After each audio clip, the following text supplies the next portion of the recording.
फार गंभीर गोष्ट आहे, याच्यावर कोणी विचार केलेला नाही, या गोष्टीला कोणी लक्ष घातलेलं नाही.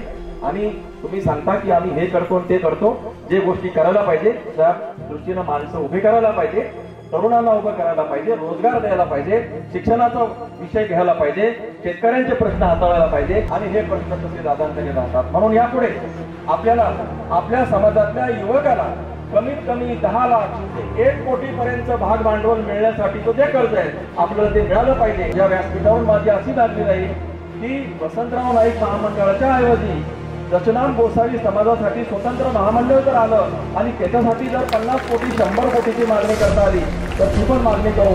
अशा अनेक मागण्या आहेत. शिक्षणाचा प्रश्न आहे, गुणवत्तायुक्त शिक्षण आहे.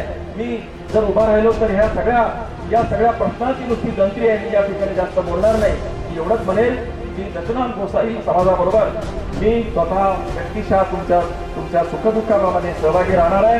याचबरोबर आमचा शिवसेना उद्धव बाळासाहेब ठाकरे हा पक्ष संस्थेशी आणि आपल्या समाजाशी एकरूप होऊन तुमचे प्रश्न ते आमचे प्रश्न अशा प्रकारची भूमिका घेऊन या सगळ्या प्रश्नांना सोडवणुकीसाठी प्रत्यक्षात काम करायला आम्ही सज्ज आहोत हा विश्वास देतो.